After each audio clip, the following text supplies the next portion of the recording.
Shalom saudaraku yang dikasihi Tuhan dimanapun Anda berada. Jumpa lagi untuk terus belajar firman Tuhan. Saya harap Anda tidak bosan untuk belajar firman Tuhan setiap hari bersama dengan saya. Karena inilah yang kita butuhkan di dalam kehidupan ini. Dunia gonjang-ganjing, dunia bergoncang, dunia bergoyang. Kita tidak tahu apa yang harus kita lakukan. Tetapi firman Tuhan bermanfaat untuk mengajar, menyatakan kesalahan, memperbaiki kelakuan, dan mendidik orang dalam kebenaran. Hari ini kita tiba pada bahasan Matius pasal 12, ayat 15b hingga ayat yang ke-21. Demikianlah firman Tuhan. Banyak orang mengikuti Yesus dan ia menyembuhkan mereka semuanya. Ia dengan keras melarang mereka memberitahukan siapa dia, supaya genaplah firman yang disampaikan oleh Nabi Yesaya. Lihatlah, itu hambaku yang kupilih, yang kukasihi, yang kepadanya jiwaku berkenan. Aku akan menaruh rohku ke atasnya, dan ia akan memaklumkan hukum kepada bangsa-bangsa. Ia tidak akan berbantah dan tidak akan berteriak, dan orang tidak akan mendengar suaranya di jalan-jalan. Buluh yang patah terkulai tidak akan diputuskannya, dan sumbu yang pudar nyalanya tidak akan dipadamkannya, sampai ia menjadikan hukum itu menang. Daripadanya lah bangsa-bangsa akan berharap. Puji Tuhan, ayat-ayat yang kita baca ini adalah ayat-ayat yang berisi tentang nubuatan dari Nabi Yesaya tentang hamba Allah, yaitu tentang Yesus itu sendiri. Ayat 18 berkata, lihatlah, itu hambaku yang kupilih.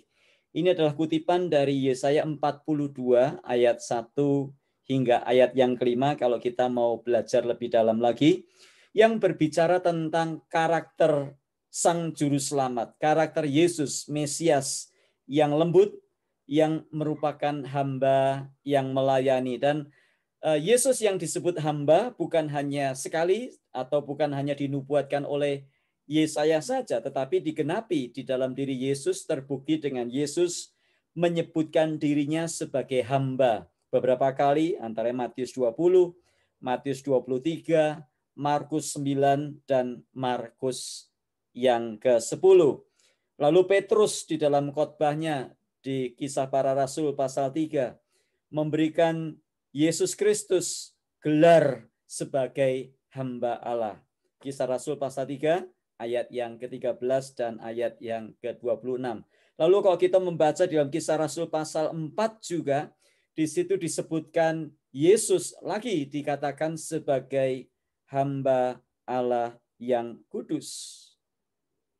Nah, bagaimana karakter hamba? Yesus sebagai hamba, ayat 19 berkata, ia tidak akan berbantah dan tidak akan berteriak, dan orang tidak akan mendengar suaranya di jalan-jalan. Apa maksudnya? Bukan berarti Yesus tidak pernah berbicara keras. Kalau kita membaca ada 1, 2, 3 atau beberapa kali kesempatan Yesus berbicara keras. Pada waktu Yesus menegur orang-orang Farisi dan ahli Taurat pada waktu Yesus menyucikan bait Allah yang sudah disalahgunakan.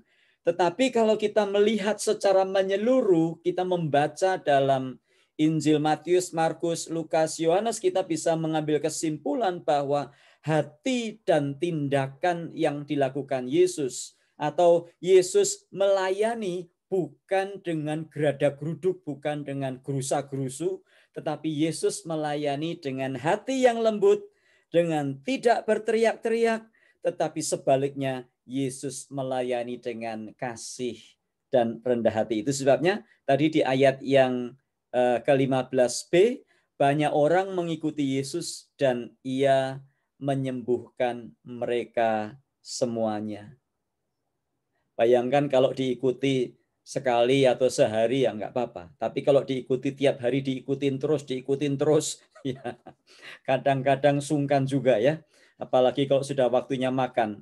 Kalau yang ngikutin kita cuma 2 orang ya nggak apa-apa. Tapi kalau yang ngikutin orang, yang mengikutin kita ribuan orang, sudah waktunya makan. Apa yang harus kita lakukan? Itu sebabnya kita membaca di dalam Alkitab, Yesus memberi makan 5.000 orang. Yesus melakukan mujizat, 5 roti dan 2 ikan bisa untuk makan 5.000 orang, bahkan sisa 12 bakul penuh. Mana ada yang seperti Yesus? Kalau sudah waktunya makan, ya kadang-kadang kita beralasan, maaf ya, saya ada perlu sebentar, padahal kita lagi mau ke restoran. Ya, tetapi Yesus melayani dengan sabar, mereka disembuhkan, mereka dikasih makan, tetapi ayat 16, ia dengan keras melarang mereka memberitahukan siapa dia. Kenapa? Karena waktunya belum tiba dan juga pribadi Yesus yang rendah hati.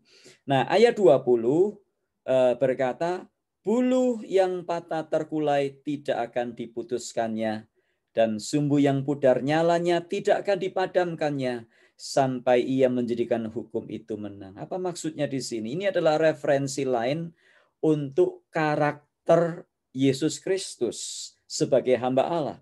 Nah, buluh di ayat ini bisa kita kadang-kadang di dalam terjemahan bahasa Indonesia kita kurang memahami apa sih buluh itu. Nah, kata buluh di situ bisa diterjemahkan sebagai alang-alang atau tanaman yang cukup rapuh. Ayatnya berkata buluh yang patah terkulai tidak akan dipatahkannya.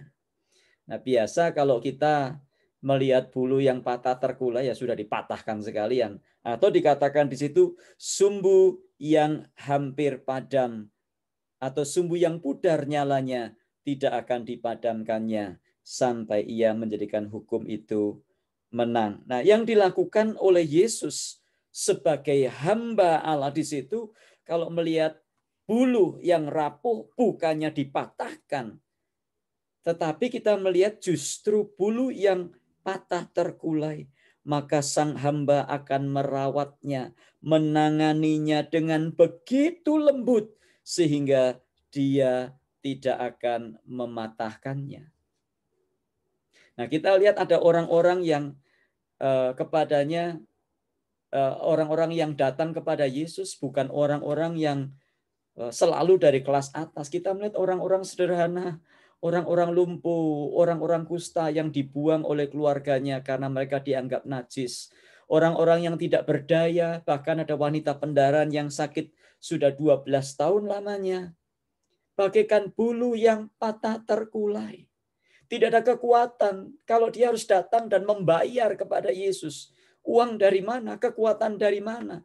Tetapi Yesus tidak menolak. Justru Yesus mengasihi, melayani. Sumbu yang sudah hampir padam tidak akan dipadamkan. Sebaliknya, Yesus dengan lembah lembut memelihara, dirawat, dikipas-kipas lagi sehingga menjadi api lagi. Hari ini Anda dan saya mungkin adalah bulu yang patah terkulai dan sumbu yang sudah hampir padam itu. Saya tidak tahu mengapa bulu itu patah terkulai. Tidak dijelaskan mengapa sumbu itu hampir padam. Sumbu yang hanya tinggal berasap. Mungkin saya tidak tahu apa yang sedang terjadi dalam hidup kita, tetapi hidup kita mungkin hari-hari ini bisa dilambangkan atau bisa disamakan atau situasinya bisa sama seperti bulu yang patah terkulai. Mungkin Anda tidak punya lagi kekuatan untuk menjalani kehidupan ini. Masalah Anda begitu complicated. Masalahnya terlalu berat untuk ditanggung. Sakitnya terlalu parah untuk dipikul. Masalah rumah tangga, masalah suami istri, terlalu sulit untuk diselesaikan. Jangan patah semangat. Ada Yesus. Dia sang hamba yang melayani umat manusia. Firman-Nya berkata, Yesus datang bukan untuk dilayani, namun untuk melayani. Itulah sebabnya betapa pentingnya kita mengundang Yesus Kristus, menjadikan Dia sebagai Tuhan dan Juru Selamat kita pribadi. Supaya kita boleh mengalami dan merasakan jamahannya di dalam hidup kita. Hari ini mungkin ada yang sudah ingin putus asa. Bahkan mungkin ada yang sudah ingin mengakhiri hidupnya. Dengar firman Tuhan ini. Masih ada jalan keluar untukmu dan untukku. Pergumulan-pergumulan apapun yang kita hadapi, Yesus masih sanggup untuk menolong. Asalkan kita datang kepadanya. Saudara ingat Matius 11 ayat 28. Ayat-ayat terakhir sebelum kita masuk ke pasal 12. Firman-Nya berkata, marilah kepadaku, kamu semua yang letih lesu dan berbeban berat. Aku akan memberikan kelegaan kepadamu. Saya tidak tahu apa yang sedang Anda rasakan hari-hari ini. Tetapi Anda tidak sedang kebetulan mendengarkan renungan atau menyaksikan video ini. Buluh yang patah terkulai tidak akan diputuskannya. Sumbu yang berasap tidak akan dipadamkannya. Karena dia masih sanggup merawatnya dan dia sanggup memulihkannya. Anda mungkin yang berkata, Pak, suami saya sudah nggak bisa bertobat, nggak mungkin berubah. Pak, istri saya sudah tidak mungkin bertobat. Pak, hubungan rumah tangga kami sudah tidak mungkin diselamatkan. Tidak usah buru-buru cari lawyer, tidak usah buru-buru pergi ke pengacara. Nanti yang terjadi adalah diberitakan di koran jadi ramai. Kenapa kita tidak datang kepada Yesus? Karena dia menantikan Anda dan saya. Sekali lagi, buluh yang patah terkulai tidak akan diputuskannya. Dan sumbu yang berasap tidak akan dipadamkannya. Yesus menantikan Anda dan saya. Sudah berapa lama kita menjadi orang Kristen? Tapi sekian puluh tahun kita menjadi orang Kristen, kita tidak pernah betul-betul masuk di dalam kehidupan doa. Bersandar dan berharap kepada Tuhan sepenuhnya.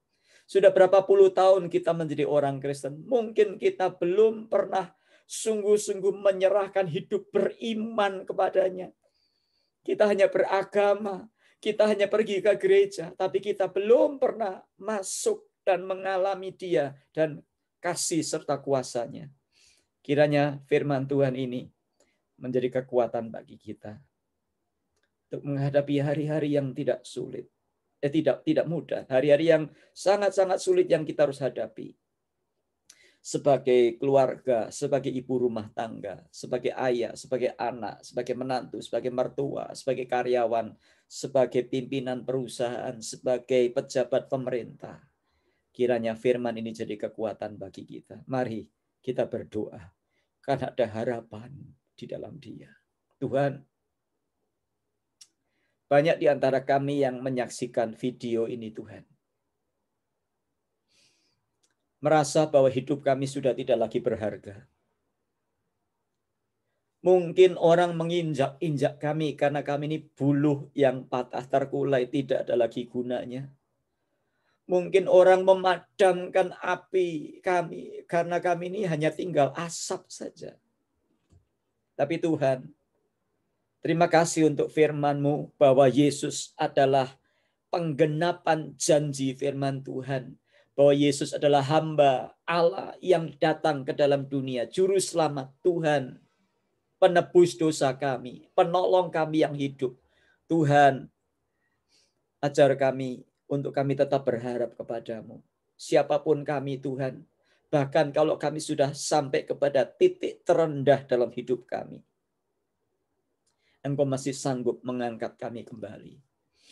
Mari Tuhan, biar kami tunduk kepada otoritas firman-Mu. Biar kami tunduk kepada ketuhanan-Mu, Yesus Kristus. Supaya kami boleh mengalami pembaharuan. Supaya kami boleh mengalami satu pemulihan dalam hidup kami. Terima kasih Tuhan. Ada di antara kami yang sedang sakit. Tuhan, tidak ada yang mustahil bagi Engkau. Hidup kami tidak ditentukan oleh perkataan dokter. Tapi hidup kami ditentukan oleh perkataan Tuhan. Terima kasih Tuhan. Biar firman-Mu ini menjamah, mengubahkan, memberikan semangat kepada kami untuk bangkit kembali bersama dengan Tuhan. Ada jalan keluar dan ada pertolongan. Di dalam nama Tuhan Yesus kami berdoa. Amin. Sampai jumpa esok hari. Tuhan memberkati, dan sepanjang hari ini hidup kita dikuatkan. Pandang Yesus dan mendapatkan kekuatan daripadanya. Amin.